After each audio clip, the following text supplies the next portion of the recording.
basically says right at the top that, quote, U.S. global power seems increasingly tenuous to deal with all these challenges. So my question is, how does the White House react to the notion that the president is a bystander to all these crises? All right, folks, Ed Henry, and welcome to Gimme 5, asking the White House spokesman yesterday to react to the reality of the world, where the White House insists that the tranquility of the global community has never been better. There's never been more tranquility in the global community. And Ed Henry, it lists off one after the other, after the other, after the other. Events going on around the world. You don't have to be a genius. You just need to put on the TV, which I know the president's good at doing. That's how he finds out about most of the things that are troubling the world, right? He finds out like you and I on the television.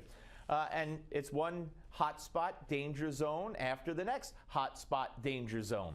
So how does Josh Earnest explain this? How does he reconcile that the world is on fire and yet the White House claims that global tranquility is at an all-time high? Listen. I think that there have been a number of situations in which you've seen this administration intervene in a meaningful way that has substantially furthered American interests and substantially improved the tranquility of the global community.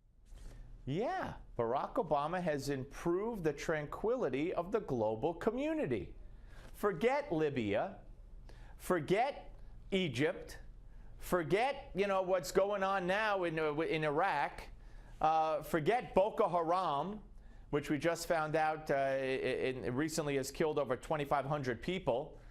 Obviously forget the war in the Middle East between Hamas and Israel. Forget that we're supporting Hamas as part of a unity government with the Palestinian Authority. Forget Ukraine. They'll tell you that that was a great success. Forget Crimea. Who needs it anyway? Give it to Putin. Yeah, I'll tell you, there's more tranquil. Germany just kicked out our CIA chief, or the top, the top equivalent in the country, because they're ticked at us.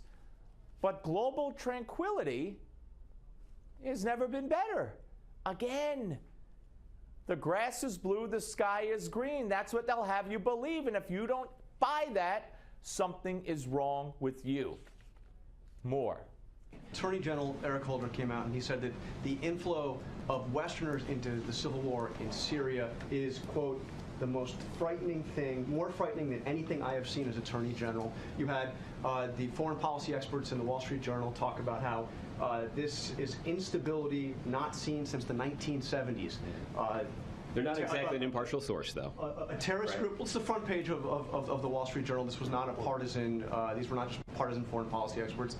I forgot Syria. Thank you for reminding me about Syria. And you see, attack the messenger. Oh, well, you see, Jonathan Karl, Wall Street Journal. We know where they're coming from. It's insane. More. I think that you see a wide range of people looking at basically an all-out war, what's looking like an all-out war in Israel and the Palestinian territories. You see the situation with the terrorist group taking over vast territory in Iraq and in Syria. You see Russian aggression in Ukraine. You see concerns about Chinese aggression in the South China Sea. It doesn't seem like a time to be touting tranquility on the international scene. I mean, do you think the president's foreign policy bears any responsibility for any of this, or there's anything that he can do about any of this?